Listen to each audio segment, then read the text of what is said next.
Hello, welcome to Spirited Discussion, the Spirit Island podcast. This is our first episode, base game review.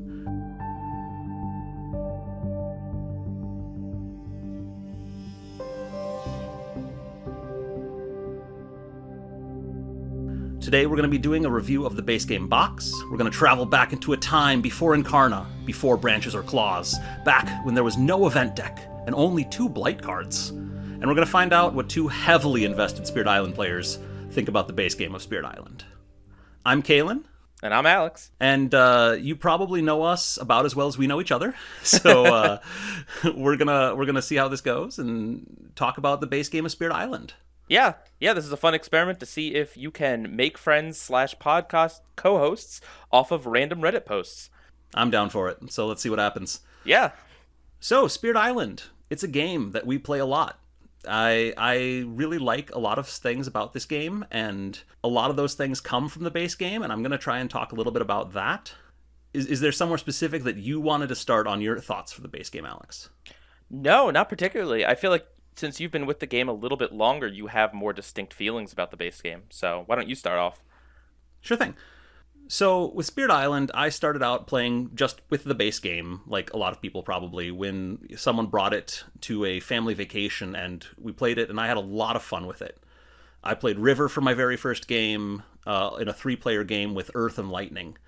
And the game's core gameplay loop really, really spoke to me at that point, and I just kind of fell in love with it and started searching for ways to play it more and more.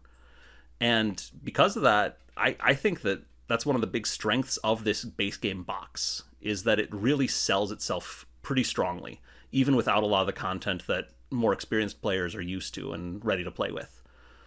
Yeah, that's very fair.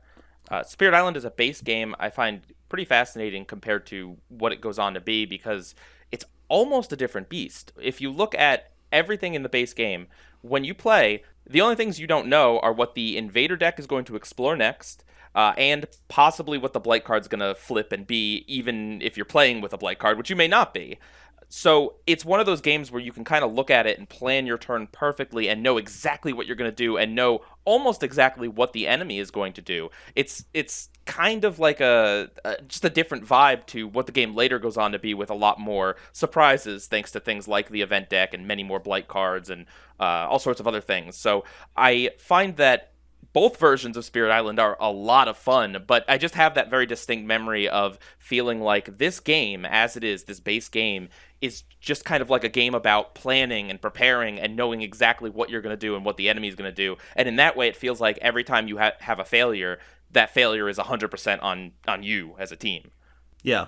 I will say there is one other aspect to me of variety that the base game does have, which is still that the power decks are random.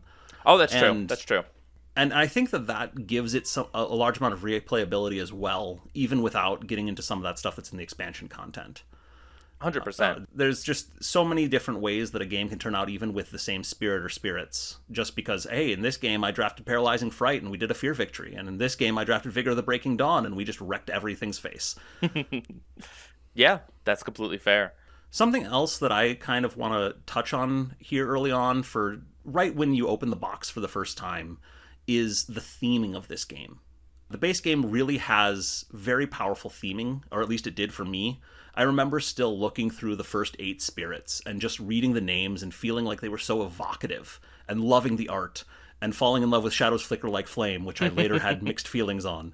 And Bringer of Dreams and Nightmares. Yes. Both of the fear spirits in the base box really stood out to me as this fascinating thing to have that I really wanted to explore, and I didn't really get to explore for a while. Eventually, I got the digital version, which only had the base game for a little while, and played it as much as I could. And that really gave me a chance to explore, I feel like, almost everything the base game has, other than maybe some of the scenarios. Yeah, definitely the flavor of the game was strong from the very beginning. If you didn't read about the game on Board Game Geek, which it's hard it's hard not to do because that was up at the top for a very long time. You would see it in a store, and you see all of these faces of these different spirits, and you wonder like, what is this? It's so colorful and beautiful. And then even like flipping through the instruction book, there's so much actual flavor, and then there's also just like it's bright, it's colorful, it draws you in a big way. It's a different kind of rule book because it's not just let's lay out all of the rules. It's like let's have pictures and let's really kind of bring you in. And there's all sorts of lore with the different adversaries and various things. Yeah, bringing up the adversaries, I definitely wanted to talk about them some. For me, the adversaries are one of the best difficulty scaling and variety introducing mechanics I've seen in a cooperative game. The sheer amount of unique feel that each adversary has, even in the base game box. You have Brandenburg Prussia, which gives all of this time pressure. You have England, which gives all of this building pressure. And you have Sweden, which suddenly makes ravages which you could handle before unmanageable. All of that really gives these very different flavors of game. Is playing on difficulty 0 versus playing against even a low level or a mid level adversary just gives such a fresh experience every time. Yeah. I own all of the adversaries, all the content at this point, and the ones that I keep going back to the most are Sweden, Brandenburg, Prussia, and England. And I think a part of it is just they did a really good job designing these early adversaries so that they were easy to remember what they did. They kind of all focused on one specific aspect of the game, like Brandenburg Prussia, aside from adding an extra town, all it does is mess with the invader deck. That's all it does. And so, like, I feel like it's easy to remember, it's easy to play, and it's easy to just kind of master a certain aspect of the game through doing that. Yeah, Brandenburg Prussia does this forcing of efficient play.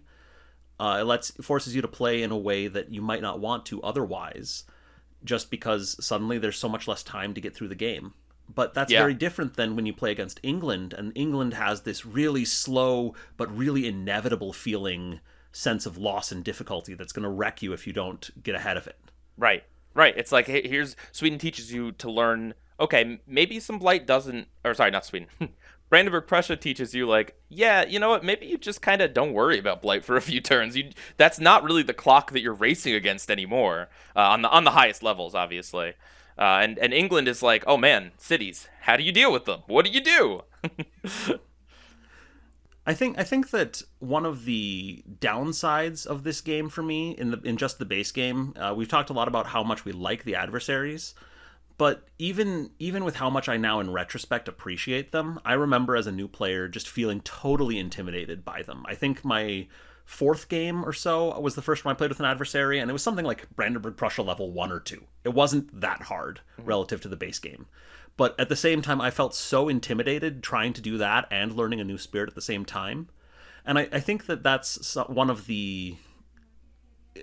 It's a mixed thing for me about the base game, is that it can really draw you in and really let you explore over and over and over again if you're willing to spend some time with it. And I think it sells itself well enough that I certainly wanted to do that. But if you don't play it more than once or twice, you're going to miss a lot of what the box has. Mm-hmm. Yeah, I mean, there's this kind of double-edged sword with the base game of Spirit Island, and Spirit Island in general, but of course once you're getting the expansions, you're already invested and in love with it. But with base game Spirit Island, it's almost like, what is the normal way to play it, right? You look at it and it tells you, okay, you can play with a blight card, but you don't have to play with a blight card. You can play with drafting, or you can just play with spirit progression for your first few games to learn it. You can play with adversaries, and you can play with different level adversaries. And it's like, that is one of the things I very much appreciate now that the game has so much to offer, even in the base box. But as a new player, when you open that box for the first time, you see all these things, you kind of sit there and you're like, what am I playing? You know what I mean? Like, what if I go online and talk with someone about playing the game? Are they playing with adversaries? Are they playing with scenarios? Are they playing with the thematic boards? There's so many different ways to play this game. That's good, but also as a starting point, it can be very intimidating. Yeah, I think there's something to be said for the online communities really have a bias towards much more experienced players. I remember Yeah. looking at the Discord and someone's like, "Oh, this game was really easy. It was only Scotland level 6." Which is kind of like, okay, if that's easy, then I guess I don't know exactly what hard counts as on this server anymore.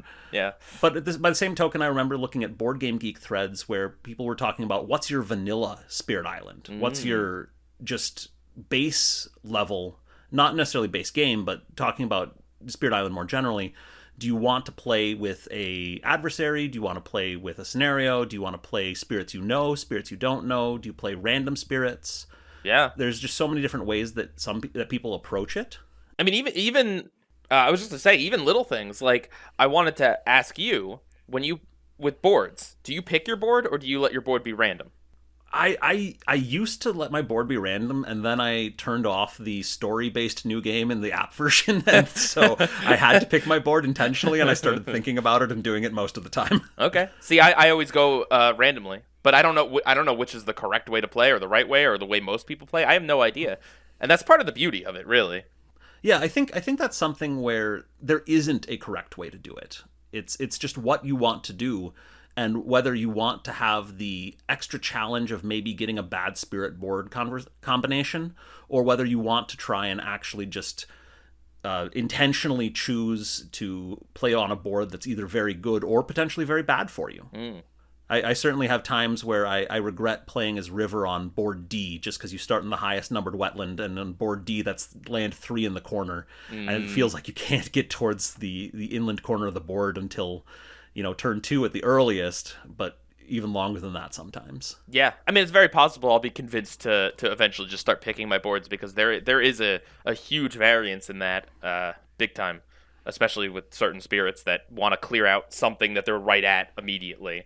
But you know what? Let's talk about spirits. We haven't talked about the spirits in the base game. Yeah, that's true. I talked a little bit about theme and like flipping through the spirits the first time I opened it up, and just the names of these spirits, I find them so compelling. The art, the mechanical interactions with the theme. Ocean's Hungry Grasp is my favorite example of that. Yes. Where this game has a spirit that is literally emulating the tides with its growth options. And that's something that I didn't appreciate until I'd played it a couple of times. But once I started doing that, I was like, oh, here the tide comes in, here the tide comes out. And just that's how my reclaim cycle goes. Yep. But more generally, I just wanted to say that the asymmetry of the spirits in this game, even in the base game, gives a huge amount of replayability for me. If you're playing River and you've got this control with sort of a late game offensive nuke with your massive flooding innate power, versus playing something like Thunder Speaker, where you're just on this Dahan plan from turn 1, and you have all this mobile presence, and you're flying around the island and doing all of these different things in different places. There's just so much variation in how you get to experience the game based on what spirit you choose, and I love that about this. And I think the base game box, even with only 8 spirits, and even with maybe them not being the best designed spirits, certainly in retrospect, they're still really good for this.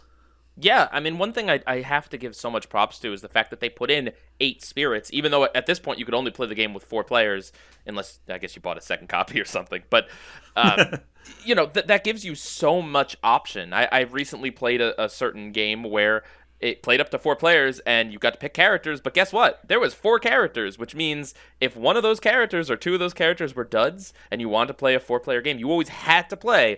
Someone had to play those characters, and that's a bad feeling.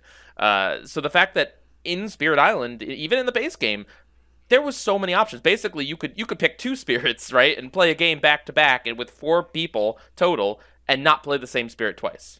Yeah, and those games would be totally different, because one of the other things that's so nice about the spirits in this base game box is they all have different ways of comboing with each other. You have some spirits that really like to push things around, and when you combo those with a spirit like Lightning that likes to blow up a bunch of invaders in one land, that's a little that ends up feeling different than when you have that spirit comboed with Ocean, who wants you to push everything towards the coasts and then eventually into the ocean itself so that they can get all their energy off of it. Yeah.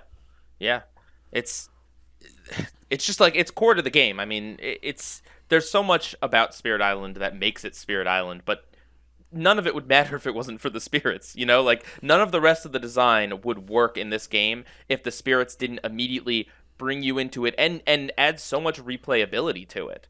I feel like a lot of the things that I'm going to say coming up that are criticisms of base game Spirit Island really only exist because I think the team has done better and better as more expansions have come out. If base game Spirit Island was all we had, I still think it would be a pretty bananas board game. I think it would still be towards the top of that board game geek list. It probably wouldn't last for as long as it has and become like a true lifestyle game, but I think just everything that's in that base box is enough, especially because of the spirits, to play for game after game after game.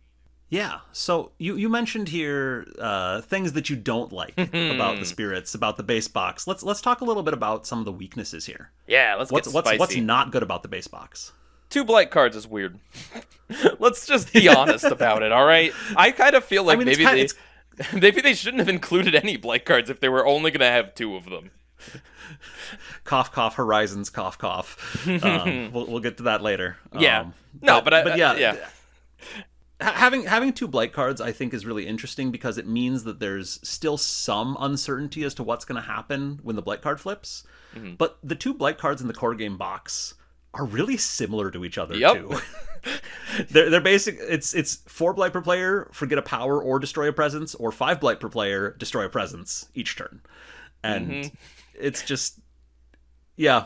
I played a lot of digital when before Branch and Claw even came out as an expansion on the digital version. Yep. And I got very, very sick of Downward Spiral. Not because I found it like unfair or unpleasant to deal with, but just because it was there every single time I flipped the blight card. It felt like. And when I've played the game in physical, when I've played it with all the expansions, and I get one of these core game blight cards, I almost always want to try and like find a way to mulligan it if I can, if I'm in real life, just because I'm sick of playing this game. That's fair. Yeah, for a while, if you only have the base game, to you the blight card is, okay, am I either going to be removing a presence, or do I get the option of removing a presence or losing a power card every turn? Yeah. And I feel like, again, to praise what they've gone on to do, they've made the blight card something that's just exciting as all get out, or scary, depending on how you look at it. But it's something that any time it flips, you don't know what it's going to do. It could still be healthy. Who knows? Anything. And yeah, there's so much more tension in it with the later expansions, and excitement when you're running low on blight and you're like, okay, well, I think we're going to flip the card this turn. Let's see if it saves us, if it dooms us, who knows? Maybe it'll do a little bit of both. Yeah. And the base game just doesn't have as much of that. Mm-hmm. One of the criticisms people sometimes levy at Spirit Island is just that the games finish anticlimactically. And whether you agree with that depends partially on, like, how much you're paying attention, or really how exciting things happen in that last turn if you can get a bunch of major powers off or something like that. But I find that the climax of the game, the true climax of the game, is generally when you flip the blight card.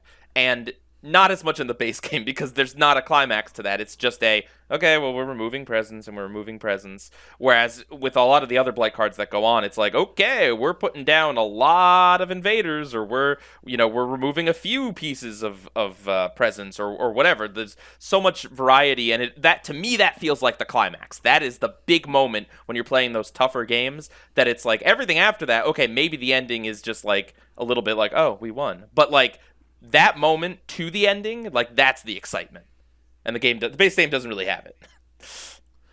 I think there's also something to be said for excitement in this game the anticlimax can be somewhat mitigated by increasing your difficulty level to the point where you don't feel as likely like you're going to win. But also I think it is a bit of an inherent problem in that there's, how do I phrase it? When the players are in the early game, they should feel like they're losing. Mm-hmm. And when the players are in the late game, they often should feel like they're winning, or at least fighting a good fight. And the problem is when they feel like they're too overpowered in the late game, either because they've gotten too good at the early game, or they feel overpowered in the late game because the spirits they're using just scale too effectively in some cases. Mm-hmm. And I think that's sort of what feeds into that anticlimax. Very fair. And as I mentioned, a lot of the base game does feel like a almost predetermined at times because you don't have something like an event deck where all you have is, depending on what you draft and depending on the blight card that flips, I guess, and where they're exploring, there's not a whole lot of surprise in there, which for some players I'm sure is like perfect. Like they don't want surprise, but for other players it can feel almost like predetermined. You know what I mean? Like every game's gonna have the same outcome. If I reach a certain level of experience, right, and I play at whatever difficulty, it almost feels like inevitable that I'm gonna win this game. And I feel like that's something that, again, they've done a better job with as time has gone on. Yeah, I think one of the regular accusations or criticisms I see leveled at Spirit Island when I'm in more generic board gaming communities is that the game is too much of a puzzle. To which my usual feeling is, oh, so you've only played the base game, and just I think that even with the event deck, it can sometimes feel very puzzle like. But I think that the threshold for feeling interesting as a game and feeling compelling and not like you just solved everything on turn one and why are we even playing it? I think that the base game is still pretty good at avoiding that, but it does have more potential to fall into that. But you also do have to know that, like, to really play the game at higher difficulties, to know what you're doing, is to go higher up on the adversaries, because that is how it is. Because if you're not playing with an adversary, if you're just playing it as a base, then it is basically a puzzle, right? It's a puzzle of like, oh well, how do I prevent blight this turn? Like that's kind of when you first start out with the game, that's kind of just how you think about it, or that's how I thought about it at least. Yeah, something I did one time for my YouTube channel. If you don't know, I have a YouTube channel, by the way. Go check it out. Little plug there. Natural. Very natural. Now it's unnatural again, but we'll save unnatural proliferation for when that comes in one of the expansions as a blight card. Regardless, one time I was thinking, okay, I've done a bunch of these like speed runs, and I want to try and do something ridiculous. So I sat down and just wanted to see if I could finish 100 games in a day. On the digital version, of course. Like I don't think anyone could do that in physical, just because so much setup and teardown time. But when you're just pressing a hey new game button, quick select spirit, let's go. It's possible. And in doing that, I remember people asking me while I was doing the runs, so is the base game of Spirit Island just solved? Because with pretty much every spirit in the base game at base difficulty, so difficulty 0, because most of these games were difficulty 0, because otherwise there's no way I was going to get through 100 games in a day. Most of these spirits had just a complete control over the game if you knew what you were doing. And I had these speedrun routes that I had memorized that could very easily get through the base game in solo. And that's something where, again, I think that gets to what are the limitations of the base game, but also I feel like the amount of time I spent doing that is far more entertainment than I got out of pretty much any other board game I've ever owned. And so it's kind of like, how much do I really worry about the fact that this feels like it's been solved at a certain point when getting to the solution has taken me hundreds of hours? Yeah. I mean, it depends on the type of player, really, how you choose to look at that sort of thing. So, do you want to? Should we get into like my real criticisms with the spirits? Yeah, let's talk about the spirits. So, what do you think is bad about the spirits in the base game, or what do you think is good about them? I mean, let's maybe a little of both if you need to. Go back and forth. Yeah. Well, so I mean, you mentioned it, but like the flavor and everything is great, and it draws a lot of people, myself, and I guess you as well, to Shadows Flicker Like Flame. That sure is a spirit that a lot of people want to play their first time, and it's one that doesn't always really come together too well. Yeah, Shadows is an interesting spirit. I think they're actually relatively strong at low difficulties, but they're very trap prone. Yeah. I like to think of a lot of the base game spirits as having traps built into their kits, where if you do something wrong with Shadows and you end up at a point where you have no energy and no cards in hand, and you're still at like 0 or 1 energy on your tracks, you're going to be in a really unfortunate position, because it's like, okay, I've got to reclaim, and I guess I don't play anything.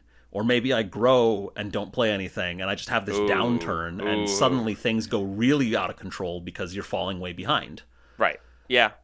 So there's that. There is the fact that, and I mean, this isn't. I don't think these are hot takes because literally the game itself has gone through lengths to try to change these sort of things. But yeah, those low complexity spirits are just they're just not as interesting. The fact that we've seen like 3 to 4 different aspects for them come out in each expansion, getting a new aspect for them means that clearly that they see that there is.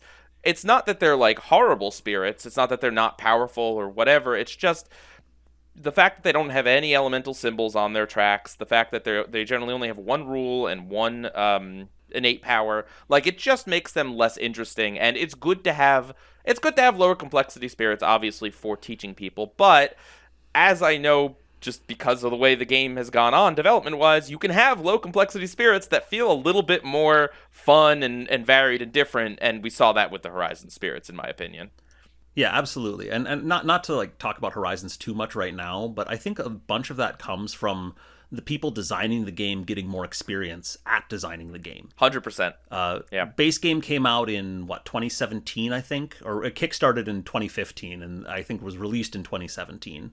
And we've got Horizons coming out several years later. 2023, I believe, was the Horizons launch, Something around there. and just over the course of those 8 years from the Kickstarter for Spirit Island base game to actually launching Horizons, the dev team has learned so much and has changed a lot of things about how they design spirits and what limitations the low complexity has, what kinds of things can happen. I believe originally there are no elements on the low complexity spirits because they thought that would be too confusing for a low complexity. And then they did a bunch of playtesting and realized, oh wait, this is actually fine, and Yeah. people just get it. Yeah. And that, I think, is part of what allowed them to really improve a lot of their designs later on, is they figured out what things were really hard for people to figure out and what things were really easy for people to figure out. Yeah, I think really it comes down to a lot of the rules, the special rules, right? If you have a bunch of them, that obviously is going to feel more complex to people. So I feel like if they had put those elements on these low complexity spirits, they had given them more innate powers, they had done more, but still kept the special rules as just a pretty simple 1 or 2 lines, I think that still would have served the purpose. But again, this is all obviously in hindsight. And I do want to say, there's not a spirit in this game that I'm like mad that this spirit exists. I think that for all the criticisms and little nitpicks and stuff I have, I still think it's cool that I can go back to these spirits with or without aspects and still have like maybe a little bit of an easier game on my brain after trying to do like a complex spirit. I don't hate that they exist, but I think objectively they could have been tweaked a little bit to be just a little more interesting. Yeah, and that's, again, we have the benefit of hindsight on all that. But I still love River Surges in Sunlight. Okay. First spirit I ever played. I've played it maybe not as much as I've played any other spirit, but certainly up there in terms of how many games I've played with River Surges in Sunlight, even without an aspect, just because I love that gameplay loop. I really enjoy all of the way it interacts with a ton of other spirits in the game, thanks to Boon of Vigor, thanks to having those control powers. And I usually play the same build on River Surges in Sunlight, game after game after game. I occasionally switch it up, like when I'm trying to play against, for example, England, and suddenly Massive Flooding isn't as good anymore. Yeah. But even so, it's something where, just as a comfort thing, I can tell you what my first 3 turns are going to be in my head, maybe, and just do that and sort of go on autopilot and think about the game while I'm teaching someone else how to play. That's fair. But I will also say, because of the lack of the elemental symbols and much else other than maybe like a Reclaim 1, it does make the actual growing of these spirits not as exciting as other spirits. Like it's generally pretty linear of yep, your energy goes up, your card play goes up, and I find that the more interesting spirits in the game have a little bit more going on, and that's one of the best parts of the game, right? Is that you just slowly get more and more powerful. Yeah.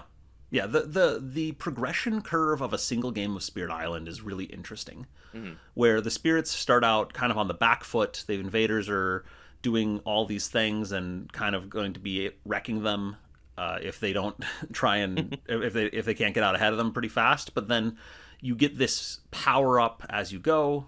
But as you're saying, with the low complexity spirits, your numbers go up, Yep. which may or may not feel as compelling as, maybe a Thunder Speaker, where suddenly you're getting these elements. And even though extra card play is probably better than an element in a lot of circumstances, because you could just play a card with that element and then get an effect too, it's really fun to say, oh, well, I'm just locking in these bonuses. Right. I'm getting better at it. I think of like playing Splendor, and I think a trap that a lot of people who play Splendor fall into is they really like getting all these development cards because, oh, I get all these free gems. And just that's a really compelling thing for a player's experience. And Spirit Island has a lot of that with the elements on tracks. Yeah, 100%. Yeah, so speaking of, going up your presence track and getting more and more powerful, there's this little spirit called the Spread of Rampant Green, which is one of the 2 medium complexity spirits in the base game, and one of possibly the only spirits in the game that I would say is just a little too on the busted side. And for reasons that they couldn't have 100% anticipated, but as you go on, you understand that, like, anything that lets you cheat that presence track, that lets you get an extra piece down or whatever, be it a major power or whatever, anything that does that, you are ahead of where the game wants you to be. And so naturally, a spirit that has a card that it comes with that lets any player put down an extra presence off their track, and you could just reclaim loop as much as you want, that turns the game into just a how fast can we get the presence off our presence track simulator, and that's not super great. Yeah, I think in the context of just the base game, green doesn't feel as broken to me. Fair. In part because the real cheesy teams, the green plus Fractured Days plus Might Earth plus Serpent or something like that, just aren't in the base game, Yeah. One of those is an aspect of a base game spirit, and 2 of them are not in the base game at all. And there's something about I want to defend green a little here, I guess, because green was the second spirit I ever played after River, and I really liked them a lot. And I do think it's fair to say that I've liked them less the better I've gotten with them. Yeah. Whereas a lot of other spirits, it's gone the other direction. So as I said, there's not any spirit in this game that I'm like, oh no, get rid of that spirit, just get that out of here. Because I feel like even though this spirit is definitely pushed, and I agree, you're right. If you're just looking at the base game, it's not as pushed there. Pushing power level, I mean, it's still kind of cool that there is a spirit that, like, okay, if I'm stuck on a really tough adversary, I can maybe just switch to this and cheese it a little bit, just a little bit. Sometimes you want something that's just a little easier, and I think that ironically, this is not one of the low complexity spirits in the base game, but it is definitely one that you could recommend to someone who is just starting out. If you're trying to play those more difficult adversary levels. It's not bad to do it. It's not bad. This is not like a competitive game. You could do this if you want to do this. I think that's totally fine, and I think it's cool that there is an option for something that can kind of sort of break the game relatively easily. I do like that green exists in the game, and I really like green in the context of, oh, I'm going to play a 2-player game with green and lightning, and suddenly one of the builds that I use for lightning's big issues is you need to take sort of a downturn at some point and get an extra growth so you can get some more presence and get up above 4 card plays. And green just removes that problem. Suddenly, oh, I get a proliferation? Okay, I can get to 2 energy 5 card plays and just keep on reclaim looping and just blow everything up with lightning. Yeah. And that there's a huge amount of fun to be had with that, but it also can get stale. Yeah. Yeah. I will say it is interesting, though, that I believe that is the only spirit in the base game that its growth is not just pick one. It's always do something and pick one. And I think that's just a unique game space in the base game. And honestly, in general, it's just cool. It's cool to see that sort of stuff where they really play around with what you get to actually do at the growth phase. Yeah, we've talked a little bit about the asymmetry of the spirits in this game, especially in the base box. And I really do like green's growth options feeling so very different than Thunder Speaker's growth options, feeling so different than Ocean's tidal growth options, which just feels so different from Bringer's growth options. And then I look at the low complexity spirits and I'm like, okay, these feel a little more samey again. Yeah. Lightning and River, you've got, okay, here's a 0-2-1 spirit, and this just feels... I mean, it's a little different, but I feel like both of them tend to fall into these reclaim loops because of the way they're built. Mm-hmm. And some of that is about how their growths are selected. Yeah, very true. So then moving on to Thunderspeaker, uh, great spirit. Just love Thunderspeaker. Thunderspeaker is one that I was drawn to early on because I'm like, okay, this is like a little bit more interesting than the low complexity spirits, but not hard to learn or understand at all. They want to keep the Dahan alive. They want to use the Absolutely, Dahan yeah. to do all their dirty work for them. I mean they're supporting the Dahan in their times of difficulty. Yeah.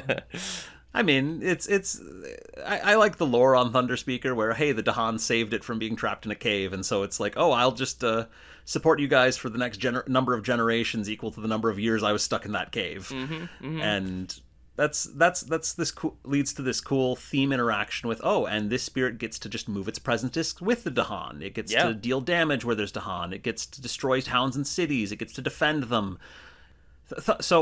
We were talking a little bit before we started recording this about what our favorite spirits were, and I'm so partial to these spirits that have mobile presence. Yeah. I really love Thunderspeaker. I like Sharp Fangs Behind the Leaves. I like Amorphous Shadows.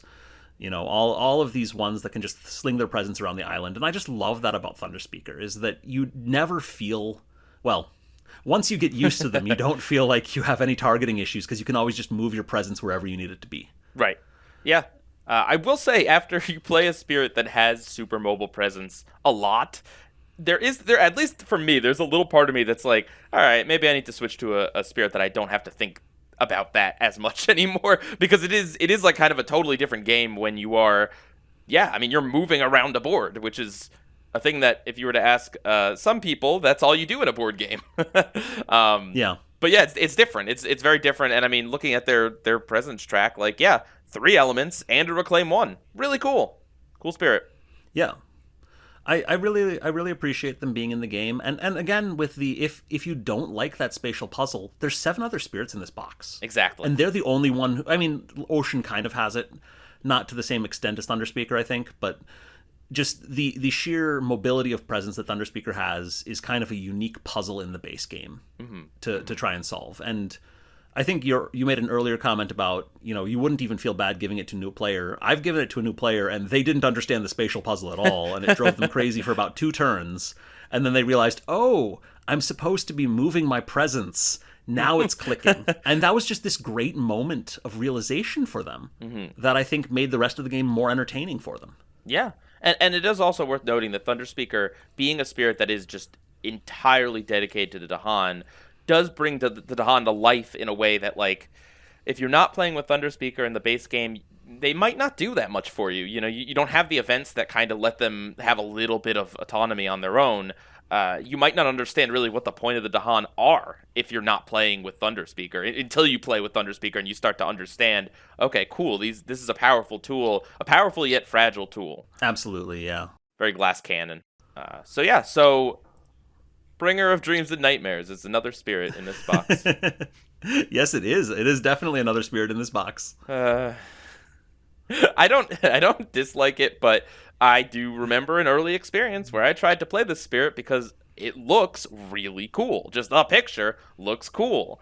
But there's a lot of rules with this spirit, and it plays the game is so different with this spirit. And if you've played, with the expansions after time, you get used to spirits that just kind of warp the game in bizarre ways. You get used to it.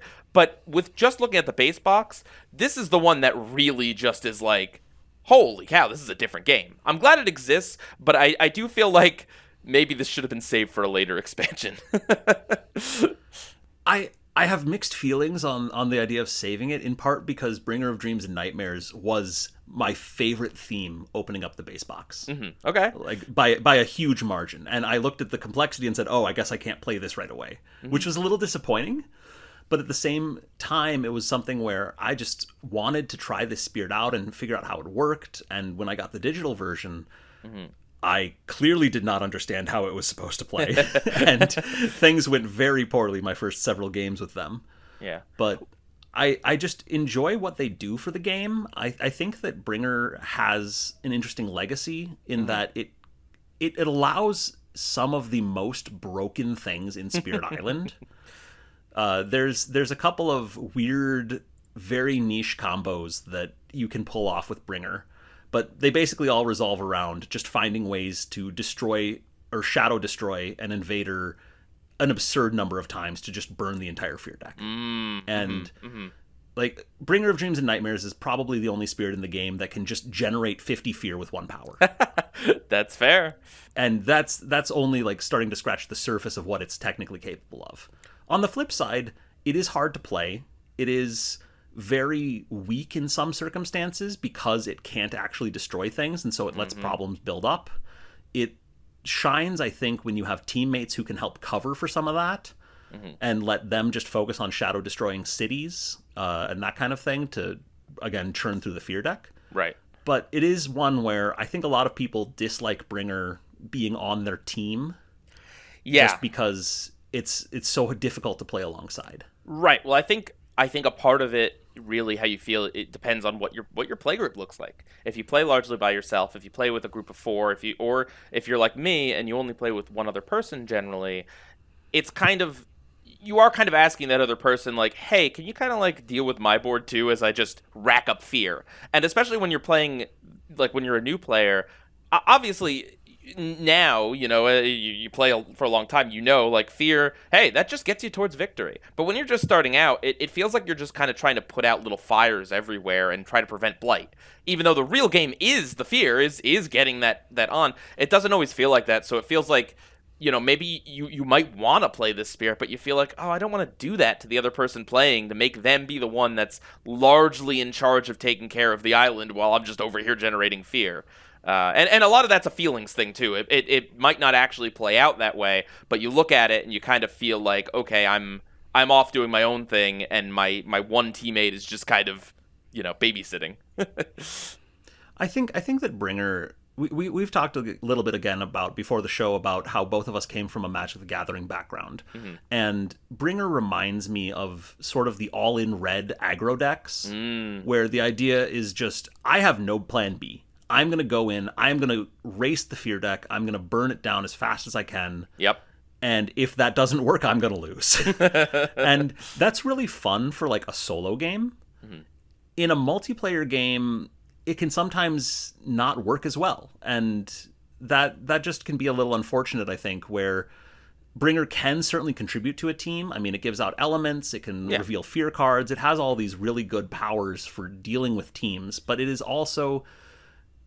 It's not always going to be working towards the end goal the same way as everyone else is. Right. And that's just a little unfortunate in my mind. Yes. It's finicky, and I think that if this were a spirit that came out with Nature Incarnate or whatever, Feather and Flame, I don't know that I would have as much feelings about it, but when you are starting out and this is one of your 8 options, you have 8 options, but I mean, this guy looks cool, the spirit looks cool, and you want to try them, and then you just find that maybe it's just not great for your team composition.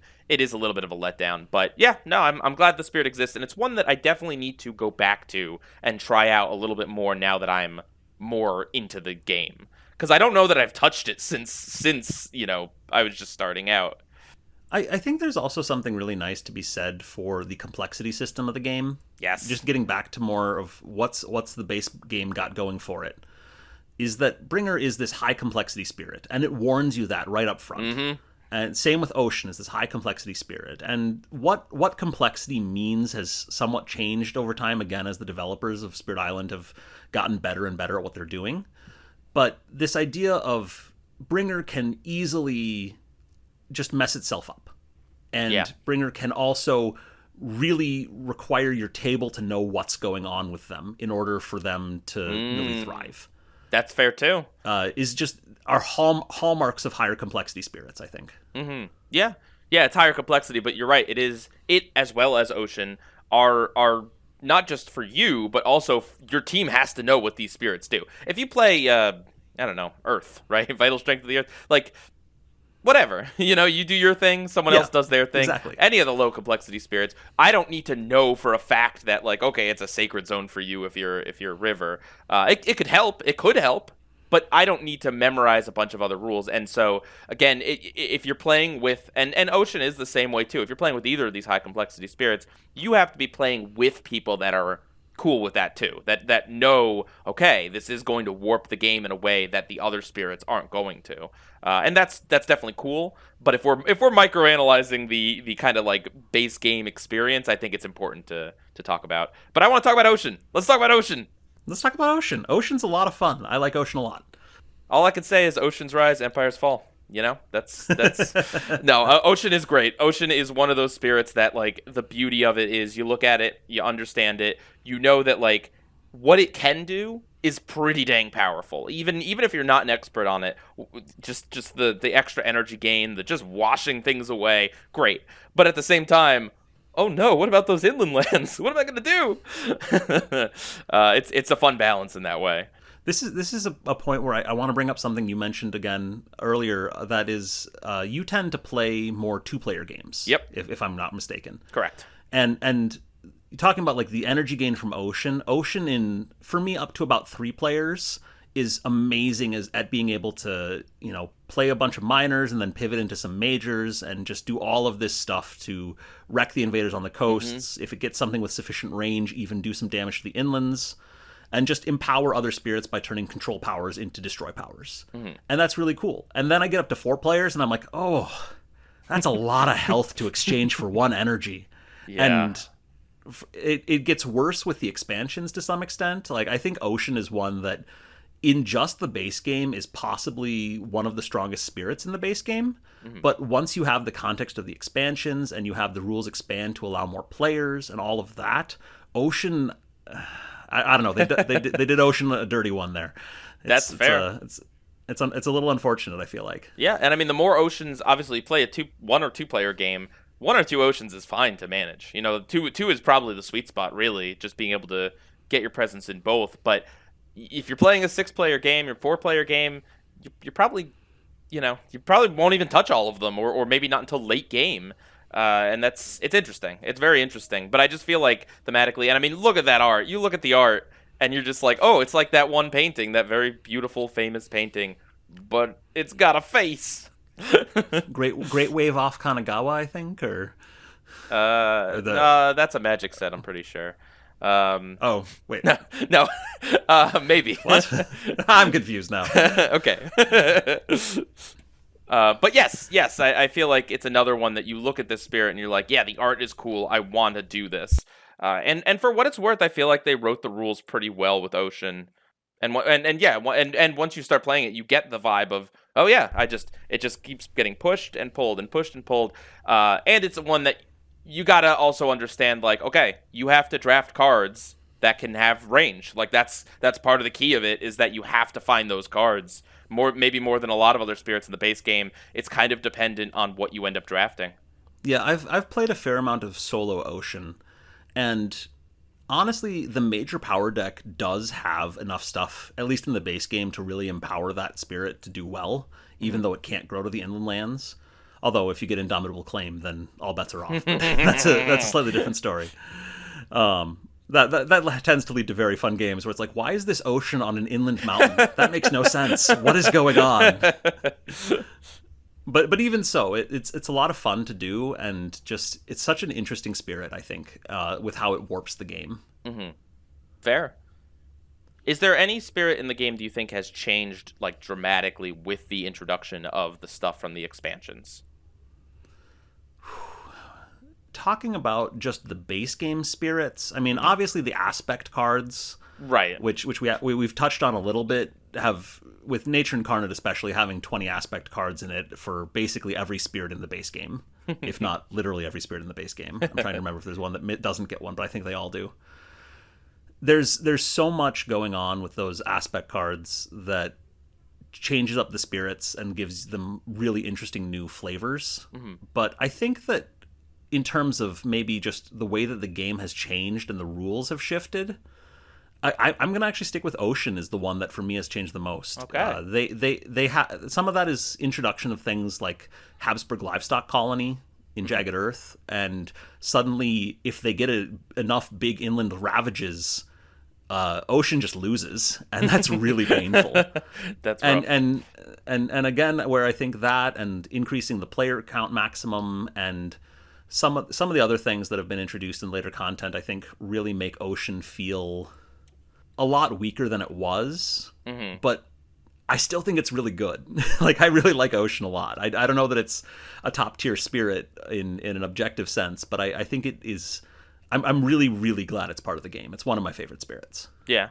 I think there is something funny about how Nature Incarnate, thematically at least, has a few spirits that are like, these are kind of similar, like, theme encroaches on base game spirits. Not that they work exactly the same, but you look at something like Breath of Darkness Down Your Spine, and you're like, okay, there's a little bit of dreams and nightmares in here. The fact that if you can abduct instead of killing things. It still can kill things, but it does have a little bit of that, like, fear generation type thing, and I find that spirit a lot easier to play personally. Yeah, that's something that I think is interesting about the base game, is that the fear spirits, or the ones I would think of as the fear spirits, namely Shadows and Bringer of Dreams and Nightmares, just sort of ended up feeling lackluster in the base game. And I think that some of that is, as the development team was, trying to balance this and figure out what different effects should be costed at, they had to make decisions about things, and I think that fear just got a little bit overcosted. Or maybe it's just a subjective thing, even, of you don't notice the fear as much until you suddenly win the game, and you're like, oh, how did we do that? Right. Because I think of, like, River Surges and Sunlight is this really powerful spirit, but it doesn't generate much fear. And so it's like, okay, I need to get rid of these invaders, and I've got the island totally under control, except for these few explorers. And it's like, how far away is Terror Level 2? 3 cards? Wait, what? How do I get to the end of the deck?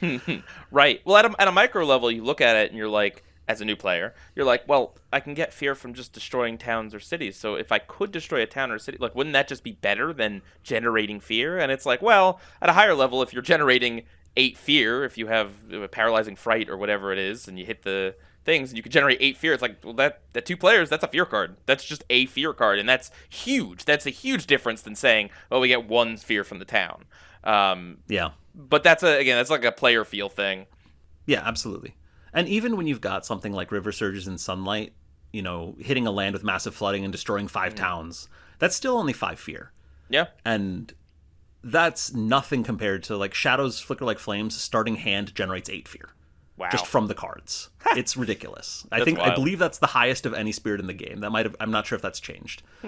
But at the same token, though, Shadows Flicker Like Flame isn't going to be able to do as much to actually deal with invaders on the island, especially once you start ramping up adversaries. Right. And there's also a fun aspect to it, too. If you had a card print, if there's a card printed that just said, 5 fear, right? Nothing else on it. It's like, okay, that might be a pretty good card, depending on what elements and how expensive it is. But that's not fun. That's not fun at all. Like, I don't know. I like Rain of Blood. Oh, all right. Rain of Blood Okay. is basically All that right. for 3 fear. Okay. But I'm just saying that it's not as interesting. Like, that if it was something that was like, yeah, 2 fear plus, move your presence 1 or something. Just something else. Until you start thinking about, oh, right, fear is my win condition, it's hard to really appreciate that aspect of the game, I think. Right.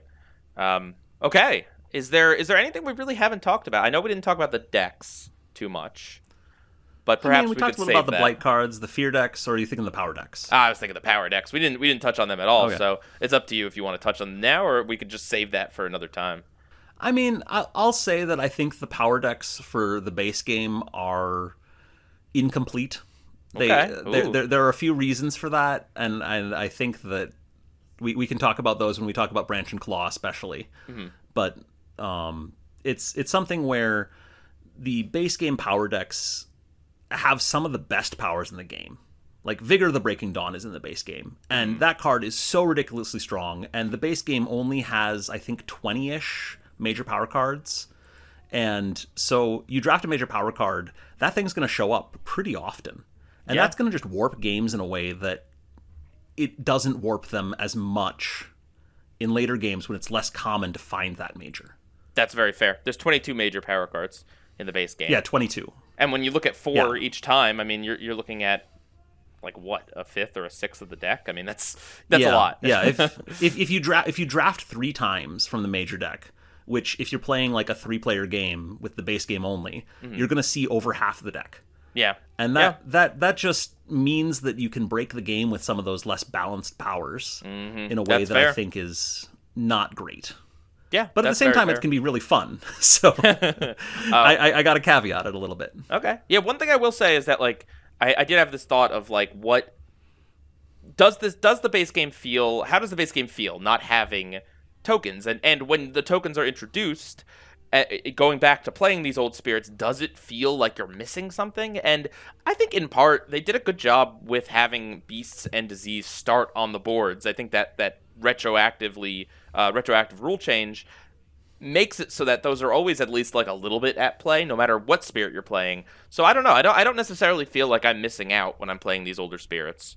Yeah, I feel like you got at a couple of points there. The first one I would say, where you're saying we've got these base game spirits that still get to interact with this later expansion content very well. Yes. I think is almost less of a comment on the base game as it is that the expansions are very well designed, which again we'll talk about those later maybe. Yeah. But Fair. but it is something where I think that the bones of the game were made really flexible, and especially with the way that power drafting works and this shared major and minor power deck, allowing spirits to really pivot. Like one of my favorite beast spirits is Bringer of Dreams and Nightmares. Yeah. Because I absolutely love to take, sea monsters or Insatiable Hunger of the Swarm or some of these powers that aren't in the base game when I'm playing Bringer.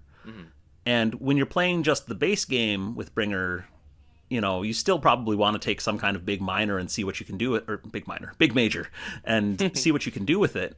But it's just not going to be, it's not quite the same as having access to the rest of the content. Yeah, that is completely fair. But yeah, and I guess really the last thing that I have to say about the base game is I don't mind that the base game split off some of the content, some of the Branch and Claw, some of the Jagged Earth stuff that they were maybe considering putting in the main box. I think that what is here is plenty, and it's a lot of rules and things to wrap your head around that I'm just glad that they did it. Like I think obviously there are many people that would have gotten through the extra rules baggage and pushed on through and played the game if Branch and Claw had just been a part of the main game or whatever. But I think that there would have been some people that kind of bounced off of it. I think that maybe just playing the base game as it is on its own is good training for everything else that comes later. Yeah, I think that's absolutely fair. This game is a really solid set of bones for everything I love about the entire game of Spirit Island that exists at this point in time. Yeah. And I enjoy the base game on its own, but I also have to say I really, really appreciate the foundation it laid for the rest of Spirit Island. 100%. I mean, I would never go back and just play base game. Personally, I just don't. Now that we have so much more, it's like I don't see a value in doing that. But maybe I'll get nostalgic one day. I don't know. I don't know. Maybe I should talk you into trying to do some speed runs on the digital version. Oh, then no. you'll need to go back to the base game because for some unfortunate reasons related to optimal strategies. Oh man. Okay. All right. Okay. Fair. All right. So I think that wraps it up for our base game discussion. Yeah. Generally speaking, I'd give it, I think I actually gave it on Board Game Geek a 10 out of 10. In the context of just Spirit Island content, I'd probably rate it a little bit lower than that, just because, as we've talked about, we think a lot of Spirit Island stuff is really built on and improved on sort of this core formula that they came up with in the base game. Yeah. Spirit Island is the sort of game that started out really good. And like I said, I think this would have been a game that many people that played it would play it over and over again. But with each new expansion, they came out with better and better content, in my opinion. And I just think that that turned it into a lifestyle game. I don't think the base box on its own would have been a lifestyle game without all the other stuff. That's just my vibes on it. So what I'm hearing is you're saying the base game is the worst Spirit Island box out there, and you should buy it anyway because you need it for the rest of them. Yeah, basically. I'm saying that base Spirit Island is a fantastic board game, but everything else together, it's a way of life. So should we talk a little bit about what all of this is? Yeah, let's talk a little bit about this. This is a podcast. Hi. We're Whoa. doing a Spirit Island podcast, and we're definitely not incredibly biased in our review of the base game just now. But we're so I'm Kalen, and I've done some things with YouTube and other content creation in the past, and I've tried a few times to get a podcast started, and recently heard from Alex here who was saying, "Hey, I want to start a podcast about Spirit Island." And I was like, "Oh, I have a spreadsheet. Do you want to see it?" Yeah. I was very pleasantly surprised with the sort of feedback I received when I first posted on Reddit saying I want to do a podcast. People are motivated and interested, and I think that it's the sort of game that needs it because there's so many different ways to talk about it. Obviously, there's tons of content out there via YouTube or Board Game Geek or wherever, but there could always be more. There's always different perspectives. There's some people that only play this game with 6 players every time, probably. And there's some people that play it by themselves. And then there's me that plays it with one other people. You know, there's so many different ways people play the game that I think just having more and more voices talk about it can only be a net good. And maybe one of us could represent kind of the niche that you fall in. Yeah. And just I think there's also been something I've seen in the community a lot of looking for stuff in other formats. Is there's a lot of stuff going on Spirit Island on YouTube nowadays. I'm certainly part of that problem or great benefit or whatever you want to call it. Yep. But this is something where there was another podcast called the Kindred Spirit Podcast for a while, and they've sort of gone on hiatus. And there wasn't anything quite like them that came up after they took their break. And so we're hoping to try and get some more stuff going in the podcast arena. I know another Redditor, Tepid Goose, has been working on trying to get sort of a video/podcast hybrid channel going. And I'm just really excited about all of this content. And I'm excited to be sitting here recording this with you so that we can hopefully add to it. Yes, absolutely same here. I wanted a podcast that I could listen to while I worked or drove, and unfortunately YouTube videos are not the best for that sort of thing. So here we are. So the plan going forward is that we are not just going to be doing box reviews, in part because I think we'd be over at a few. It'd be like an 8-episode podcast. There's not that many boxes, unfortunately, or fortunately. The boxes have a lot of content. We'd never get through them all if there was that much more in the game. That's fair. So what we intend on doing is we're going to keep doing box reviews, but we're going to spread them out and mix them with individual Spirit deep dives. So a little bit like what we talked about Spirits here, but just for a full episode, we'll talk a little bit more about each Spirit. We're also going to talk a little bit about the adversaries, and we're going to do episodes just on random ideas, just bigger Spirit Island ideas. Yeah, something that you may have noticed was missing from our base game review earlier in this episode was we basically didn't even touch on scenarios, and I love scenarios, and I'm very much looking forward to trying to force some of those down Alex's throat later on. I mean, I guess scenarios are in the game. I don't know. They are in the game. You don't have to play with them. They add some interesting things, I swear. I'll play with scenarios when I get bored of adversaries, but guess what? I ain't getting bored of adversaries. That is probably true, yeah. Yeah. So yeah, if and we of course we want community feedback. So if you have anything that you want to let us know, if you have any ideas or feedback or whatever, please let us know in various places. I think we're planning on trying to be on Reddit and in several other places. So please send us comments and let us know what you think. Thank you so much for listening to this, though, and as Alex was saying, give us feedback. We'd love to hear from you. Let us know what's working for you, what's not, and we're going to try and adapt and see where this goes. Yeah. Thank you so much for joining us. Bye.